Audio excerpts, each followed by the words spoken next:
should we move into the round robin? Yeah, let's do it. This was, cool. I believe, Eon Lake's. Well, there was one news article that was going to. Oh, that's right, the Spotify bit, right, or the streaming bit. Yeah, we should talk about that. Eon Lake, why don't you start it, and Curtis can bring up the article. I was reading an article this week about the music business, and it was mainly from this guy at Universal Music Group. And then I saw this other article that references what he was saying. So yeah, they were talking about the number of tracks on streaming platforms. You know, there's over 100 million on Apple Music now. Spotify doesn't have that many, but they are getting 100,000 tracks a day. Yeah. There is some debate that is building these days about, you know, how this isn't necessarily a good thing. And if you care to scroll down a little bit, this guy at Solution Grange at Universal Music used this as a platform to start, sharing his thoughts, which are essentially that this is ultimately going to become confusing to consumers, and that this is a business model that's going to be hard to sustain. And there's probably some truth to that, in the sense of Spotify obviously need compute resources and storage and so on in data centers to store all this music. 100,000 songs a week. Their costs are going up. There's some interesting information in this article about, you know, what it costs them and how that is increasing over time, and the fact that they feel that this is confusing users, and that the algorithm is guiding people increasingly to low quality content, what he terms low quality content. Now, for anyone who's not quite sure what he means by that, I think he means any music that he hasn't invested in. Jeez. Yeah, so there is a bias then here. I think he's got hideous bias in the sense of, you know, I'm spending all this money for all these artists. They're the ones you have to be listening to. All this other stuff can go elsewhere. Obviously, there are business arguments to support some of these views, and you know, it does make you wonder where it's ultimately going to go, because the whole Spotify thing, it can't grow forever unless there are major revolutions in both power and data storage technology. So yeah, it does make you wonder where this is going. It sounds like they're already making an argument for trying to raise the bar of entry, or, you know, stem this ocean of new music that is being submitted all the time, that is, of course, low quality. In their non-Taylor Swift, low quality stuff. Because he does cite her as a recent album as being an example of high quality content that keeps people on these platforms. This is the argument. So it almost sounds like he's worried about his bottom line being disturbed by just so much other music that people can't get to the gold that he's put all his money into. I'm being a little bit facetious. There are obviously some real points buried in this, and it's an interesting article. I would recommend reading it. And we linked it in the chat if anybody wants to check it out. Yeah, and that led me on to our question this week about this. So how exactly did I phrase it, Curtis? We've got this here. So does the barrier to entry on digital storefronts need to be raised? Does this stifle new music? Who are the gatekeepers? Are we looking for a more decentralized model in the next evolution of music distribution? So, I mean, does this mean that, you know, because there's so much new music being produced and submitted and so on, you know, is this something that is not sustainable? Does it mean that we should actually tier music in this way? Should it only be major artists that get a certain amount of plays a month that are allowed to be on the platform and so on? Is that sounded the way that particular individual thought it should go? That they mentioned that, you know, 90% of the people submitting music are getting less than 500 plays a month. You know, it's just a waste of time. I mean, to them, that's a waste of time. But I'm sure to the people getting 500 plays, they're amazed that they're getting 500 plays. I mean, that's 500 people listening to your music. Yeah, and everyone started somewhere, right? Yeah. Everyone started at zero. And, you know, how far it goes is well, that's up to the people out there, isn't it? Yeah, I think the definition that he's giving for quality is incredibly skewed and biased, and it kind of, while I think they're raising relevant points, it seems to, in my opinion, take away from everything he's saying, because I feel like his premise is already incredibly flawed and biased. I would love to hear from Curtis, though, as you usually don't get to talk first on these round robins. So. I agree with you in the sense that this is obviously a very biased piece he's coming in here. I think it mentions somewhere in the article that he had a hand. Grange gave the example of Taylor Swift's record-breaking Midnight's album as a high-quality release, and Taylor Swift in this week has hit the top 10. We're talking about business and money, aren't we? Yeah, so they're talking purely as a business platform and not as an artistic kind of expression. But even then, if he has a vested interest in that album, it still just inherently is a flawed premise. Yeah, completely. Yeah. You know? So this is complete. I'm not surprised. It's from a website called musicbusinessworldwide.com.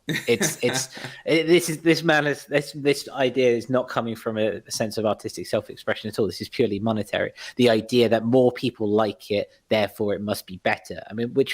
Let's face it, that's bullshit. But like the idea that I think the real question is, where does this go? Because there's a good point in the sense that there's only a finite amount of server space, and there's only a finite amount of land which you can build server space on. And unless there is a change, where's it going to go? Now, I can't. The only thing I can see is you can have these package systems: bronze, silver, gold. How much do you want to pay in order to get onto a special server? How is that server routed? Are you going to get it? It's the same way that you get like priority space on Payola for playlists now. It'll be a case of the more you pay, the better stream. Playlists that take sketchy play. Yes. This whole thing is sketchy. Let's face it. This entire thing is sketchy in its own right. But yeah, it would just be another way of pay to play. Imagine that in the dying days. There's only 300 terabytes or whatever, 300,000 terabytes of data space left in the world. How that's going to be auctioned off to the highest bidder. That's the only way it's going to. That's a great start to like a book. Or a movie. There's this much space left in the world. How does it get auctioned off? Some dystopian cyberpunk world. Yeah. Oh, I see it right there already. And everyone's making lo-fi at this stage. Everyone's making lo-fi and synthwave that's just four on the floor and like a pounding arpeggio bass. That's it. Yeah. Some music-related Hunger Games thing going on. See who gets the last bit of storage. There's just the three of us with a banana, apple, and a pedge lobbing through each other, just trying to get the last bit of space. Yeah. Shady's got it right, and he goes, "I will shut up in a minute, I promise." I guess we go back to physical formats, and that's I think where Sunwarper comes in, because you do a lot more physical than I do. I don't do much physical. I do mainly digital. What do you think about that? What are your thoughts, Sunwarper? I don't know. You talk about space. There's issues of space with physical too, in a real sense. Like that's a good point. Real tangible sense. Like some people I was reading recently or something were saying like, I only buy albums I really, really love on physical because I just don't have the space to put it places and stuff. And that's a good point too. Maybe it actually was Eon like that said it. I feel like it was during an ADSN. So it might have been you that said it, because I remember someone was saying something like, yeah, I don't have the space. So there's an issue there. I think physicals are really cool and it's a bit more special. There's also, I hate to bring it up, but NFTs and things like that are seemingly coming up, but they've had their little slips lately. Interesting though, on the topic of space in streaming and things like that, I got an email from Amazon that Prime members are now getting access to more music on Amazon Prime or on Amazon Music. So originally, Amazon Music is a separate thing. You don't get it if you pay for Amazon Prime, but you got this like low tier it's very weird, it makes no sense, but you get this low tier version where there's like 2 million songs, which sounds like a lot, but when you really look at what they offer, it's not. But now they're upping it to 100 million songs for Prime members. So I thought that was interesting that you mentioned tiers and things like that. They actually opened up a more, for lack of a better word, beneficial tier for Prime members. Just an interesting little note. But that article, I get what it's saying. It's not coming from the right place. So I'm just not vibing with it. I understand the points, and they're making good points, but the second they bring in these horrible skewed biases where they have vested interests in what they're saying, so only this should be listened to. It's like, well, of course you're going to say that. You have a vested interest in it. No. You know, like where do we draw the line on what's quality, what's not? Somebody that gets 50,000 listeners or something, and if those are just bots, how would we know? You know, we have no way of knowing these things. And what about these smaller artists that are making livings off of their streamings, but they're not huge numbers, they just get decent? Like, is that considered quality, or is it only when you have all 10 of your album songs as the top 10 in the charts? I mean, yeah, completely. And I feel, again, coming back to what Shady was saying about physical formats, proper decentralization, proper localization. Like, for example, I'm in Prague, right? So I'm a Prague-based musician, right?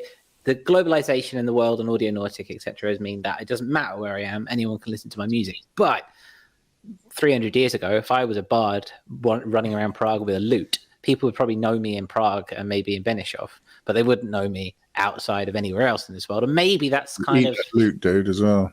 Oh, yeah, that would be nice. Make it a loot, dude. But maybe that's where we're going. Like, again, decentralization, localization. People will know musicians in a very local level because I go out into the streets. Maybe that's what needs to happen in order to make it get by. It makes me think also, was it last week or the week before? We were chatting about creating a story and creating a brand. Was that last week? Oh, man, I think that was last week. Yeah, last week. Time, man. It's weird. Yeah, that might have been the Link was talking about CDs. Yeah, exactly. Like the idea, again, in order to sell that, you're going to need a story. Now, these days, any lo-fi beat maker can have no face, no profile, and get 1 million streams on Spotify. Surely that'll be the end of that. Surely, has to be. Yeah, we'll see. Yeah, and do you have anything else you want to add about it?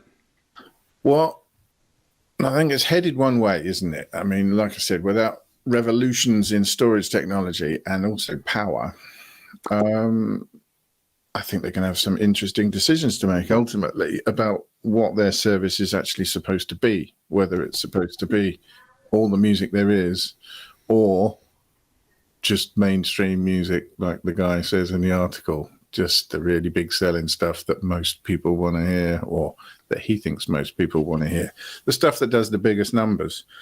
I mean, you know, it's odd. I went a bit with Shady on this in the sense that I thought, okay, well, so we've gone from making lots of copies of something and selling it and everybody having their own copy of it to then there was the file sharing and torrenting. Napster. Yeah, it was decentralized, wasn't it? Right. But it was also piracy and nobody was getting paid and so on. Yeah. And then, you know, Spotify and Apple Music were like a reaction to that. So that was get all the music, get it together, throw it in a data center and, you know, give people access to it on a subscription basis. It's going to get to the point where that's just not manageable anymore, surely, at some stage. And then they're going to need to make a decision about what it is they're trying to provide. You know, and if they want to provide all kinds of music and interesting music, or if they're just about the numbers and the middle of the road stuff and the, you know, the churn, it'd be interesting to see. Does it mean we move back to a decentralized thing? Does it all have to go in one place and then give people access to it? If you're a musician and you want to share your music with the world, could you host that yourself? And there's a central resource that just links to it. And then it's like file sharing technology or something like that that shares it around. I mean, I haven't got room for all the music in the world. I've got room for mine. You know? It makes me wonder so you're talking about a centralized place where we all have our music. A link to a decentralized copy of the music. You know, it doesn't all have to live in an Apple data center, in a Spotify data center. You know, it could just be, you keep the music, you don't upload it anywhere. You hang on to it, but you publish it somehow through an application and an infrastructure and so on, and people can buy it in exactly the same way or stream it, but it's not necessarily all thrown into a big data center and rows and rows and rows of storage. The only issue with that might be cost per musician. Yeah. You know, like the entry basis point for that. Absolutely. When we have to pay for everything already anyway, from the very word go and all the instruments and everything, you know, everybody's in our pocket for everything. You're quite right. Does it mean you just end up with a load of different services that target certain areas. You know, the underground goes back underground, and you know, people who are interested in music get to go and seek it out and be pioneers and can be nerdy about it, and you know, and have that sense of pride in discovering things. You know, because not everything can be mainstream. But like you said, you know, those were business arguments. They weren't artistic arguments. You know, on a business point, though, and I didn't get to read the article. I saw it this morning right before we went live. But did the author or that guy, the main guy, talk about YouTube at all? I don't think it's mentioned. No, it's Google, of course. They're massive. But YouTube, I wonder how many videos which are much bigger than a single tiny MP3 or WAV, how many videos on YouTube go up every single day? And, you know, there's music going up on there. There's all that type of stuff. If he omitted that and was talking about this, it seems to give even more faulty premise. You know what I mean? Yeah. I thought. Curtis raised his hand. In answer to your question, 3.7 million new videos per day. And how many songs go on Spotify? 100,000? 100,000 per day. So 100,000 per day for Spotify, and then 3.7 million per day to YouTube. Now, and what's bigger, a video? That's what I'm saying, or a tiny MP3. That's, you know. Well, I hope that my MP3s of Curtis are not being uploaded through DistroKid. High quality WAVs. That's the. Well, you know what I mean, though. Even a WAV is a gig at most, probably. You know, something if it's so. It's. The fact that if that's not mentioned, and I know that's slightly, what do you want to say, apples to oranges, I get that, but it's still, like, Taylor Swift's music videos are being uploaded, and artists are uploading videos every day, and a lot of videos on YouTube are 10, 13, 15, 20 minutes, 4K. I mean, we're talking massive files. Yeah. Yeah. If you want the full high quality videos for ours, for example, you can subscribe and catch our clips throughout the week. There you go. This is at 720, but the full HD, they get posted throughout the week. So, yeah, we put 1080p on Spotify too, so we really show it to this guy. We're like, check us out on Apple and Spotify. Well, I thought they're still streaming. Then you can't stop us streaming. No, not at all. This is rich. It's interesting. I have got just thoughts and just ideas and inspiration for this dystopian future where we're all just like kind of vying for the server space. You know, it's really interesting to me because that's exactly the way. Everything, can we? Oh yeah, exactly. How you do? Let's film it and store it. I mean, imagine. Can you imagine an Audionautic streaming service where just the roster of, if you're a fan of Audionautic, for example, just the roster, and you go to audionautic.com or something like that, and then you can just stream just our artists, or if you can go even more localized than that, the eonlake.com. See, but I feel like that's so bottling and just like keeping away from discovery and the beauty of finding new music. Like it's not. It feels like you're just missing out on expanding with different kinds of things and playlists and finding people's influences. Like, I love on Spotify, and I have my issues with Spotify, but in terms of the actual listening to music, going to someone's, either if they make their own playlist of influences or listeners also listen to, and just seeing what else is out there, or even just like going on Wikipedia and seeing if an artist listed their influences and just finding the influences, going back and tracing how this has progressed in terms of sound and things like that. Yeah. Totally. I'm not saying you can't do that, but I mean, you could log on to curtis.com and see what I've been listening to, But could you, if it was like a completely separate, decentralized, like you just link to their website. And I was thinking, it's just an extra step. Everybody publishes, links to their music to the same place. It's just it's not all there.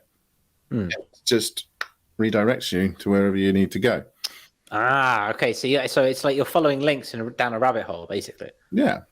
I mean, there's no reason why that couldn't work. I mean, it would be interesting. I feel like if something like that was to occur, you'd have to be a lot more invested in the artist and what they're doing to go to that, because that would be like self-created, as opposed to Well, no, I just see it as a service that doesn't actually try and take all of the content and put it in a data center. That kind of leaves the content where it is, but still delivers it to all the people that are interested in it. What they call like an RSS feed kind of thing for music. Yeah, RSS. Yeah, kind of like torrenting or however it needs to work. Something like that. You know, in essence, a bit like Shady said, going backwards a little step. Just go to physical. We could just send by mail. Like, here's our influences. This. But yeah, I think the main point is that guy dissed the algorithm in that article. He properly dissed the algorithm, so he'll be dead by tomorrow. And yeah, of course, the Spotify mafia is coming. Yeah. He's going to have a fall. He's going to fall out of several windows. Horse's head in his bed, right? Can't diss the algorithm. Get away with it. Exactly. Yeah. We'd like to know what you guys think. Listen in the chat, watching back, listen to a clip of this that we've made, for example.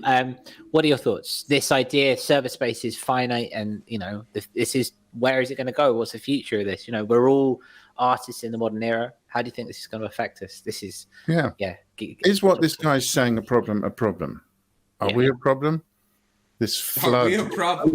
Or is it the man? Or is the man the problem? Are we confusing consumers? Should we revert to carrier pigeons to get our music out there? You know, like drop in a pigeon, check it out. So if you like that clip, consider going across to YouTube, Spotify, or Apple Music to check the full Audionautic Deep Space Network live stream.